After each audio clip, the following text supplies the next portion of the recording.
All right, welcome back to the Client Spotlight. I am with one of our amazing OPs, one of my new favorite OPs, Darren Kittleson. He is the owner of Keller Williams Madison in Wisconsin. And we just finished Darren's TL hire recently. So, Darren, thanks so much for being on here today. Oh, it's my pleasure. Yeah, so really enjoyed working with you, and I actually just interviewed the TL that we placed as well with you. I think we were chatting for a little while, 6 months here and there, and I know this was a hire you needed, but I wanted to ask you, why did you decide to hire us?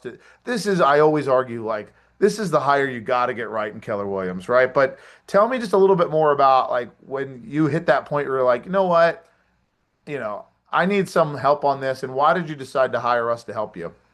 Yeah, well, my regional director had pointed me in your direction back when we had the position open up, and I dragged my feet a little bit on it, to be honest, for a couple of reasons. Number one was I needed to get some of my internal stuff squared away with my existing staff, because what I didn't want is to bring a team leader on board and have them get caught in the muck of the management, which I've had happen in the past. And Right.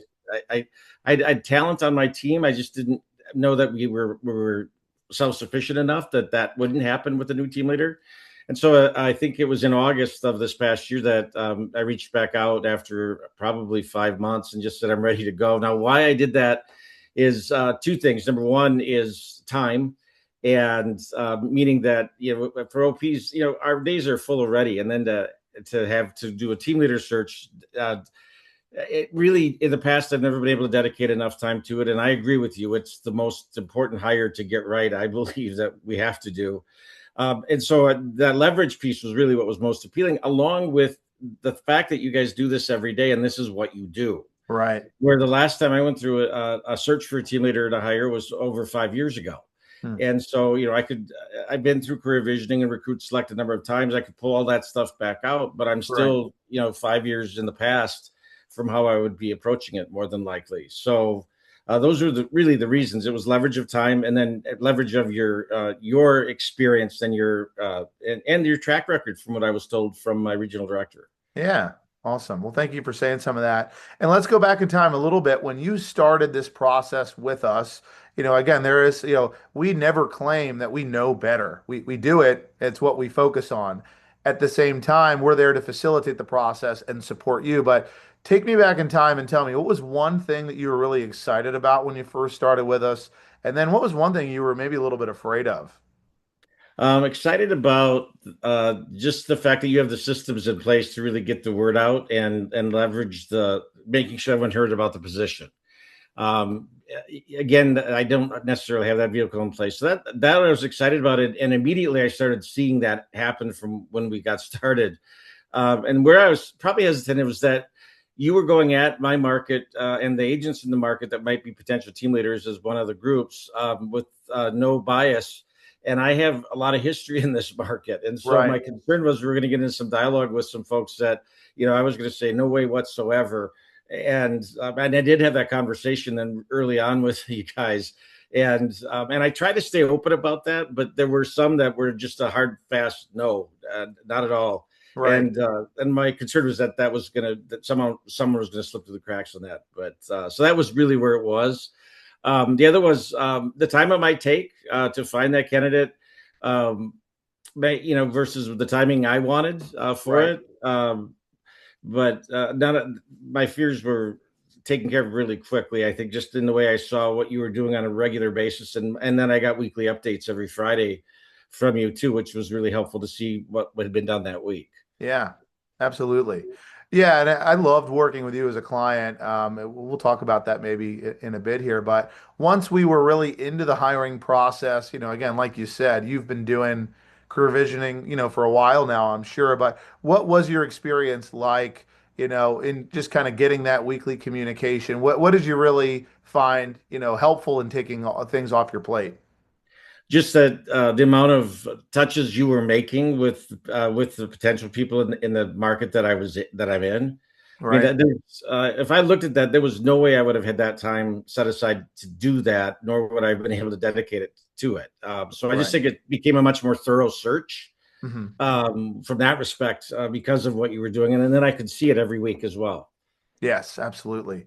And so, if you had to go back one more time and give yourself one piece of advice as you were starting, what would you say? What would that advice be to someone else that might be in your shoes now? Um, I would go back to the idea that you should have special. If this is the most important hire you need to make in your business, which I would argue it is as an OP, why not contract with a specialist versus you being a generalist? And Yeah. that's really how I looked at it. And I'll tell you when it really dawned on me is when we were taking one of the candidates through the initial interview, as because from the initial work we'd done, they were someone that showed some promise, we had some interest in, and just the questions that got asked by you in that interview. I'm going, I would follow the script that's there in the Recruit Select handbook, but you guys catch it and go deeper. And I'm like, that's what happens when you do this every day. Yeah. Versus, and so and that's where that specialist piece really came clear for me. I'm going, these guys are specialists. This is what they do, Yeah. and so I think about if it's the most important hire I have to make in my business, why would I try to be the guy that's a generalist to do it versus why not get someone who's a specialist to really hone in and make sure they could help us find the best candidates that are out Yeah. there. I appreciate you saying that, Darren. And I would say another thing I've had other clients say that's really, I think, valuable when you're conducting the interviews, whether you like it or not, you're thinking about what you're going to say. And that means that you're not listening as intently as you could. And the thing I love about our process, it's just the nature of being the third party is you get to be a fly on the wall in your own hire, which I think is so valuable that you just get to absorb it all and listen. And then, we really teased out pros and cons of every candidate. We looked at several people. So I think we followed the process the right way. So thank you. I appreciate you saying that. I know you're in training right now. What's that been like? So I'm doing some training with Tyne and I love his energy. Really excited about him. But what's the training like so far? I know we're pretty early into it, but any thoughts on that you'd want to share? Well, I'll go right back to the fact that in these initial days, this is what you do. You're the specialist. I'm the generalist. So not that I don't have a say and I don't have a vision and clarity about what I want him to be able to do for our market center, Yeah. uh, but that's what you guys do too. So let me back up just for a second though, because the other thing you touched on was getting to be a fly on the wall, and that's a big thing. That was absolutely right. I didn't have to think about what I was going to ask next because I was just observing. And I think I got to really see the candidates at a different level. The other part, though, that was really powerful was after each interview, you and I would circle back around and we Yes. got to bounce ideas and thoughts and questions off each other. So to have that collaboration in that conversation was really powerful, which you normally wouldn't get either as an OP taking someone through that process. Absolutely. Yeah. Well, yeah, and I would just say around the training part, like we do see this. You guys have a lot that you've really built into this, market center that you've done, I know, for, a long time. What we love to do is we're not there to say we know better, but we're there to, you know, help and so if you need that 30, 60, 90 or more automations, those are the things we're all about. And I've loved doing that with our new hire. So what's next for you guys? What are you excited about for the rest of 2026? And how else can people find you as well if they wanted to connect with you if they see this? Well, I think what's next is us just to now that we've got the whole team together to see what we can do. I mean, and that is to gel and really grow and really shake things up in the market. We've been around in our market for a long time, so we're not the new people like we had been 20 years ago, but we could reinvent that, and that's really what we're looking for. And I think that's one of the things that his energy is going to bring, Yeah. especially to that role, is that opportunity to really shake things up and really and grow for not for growth's sake, but grow with production in mind, so we could start increasing the production for our existing agents, but then also make sure that's what we're hiring as well.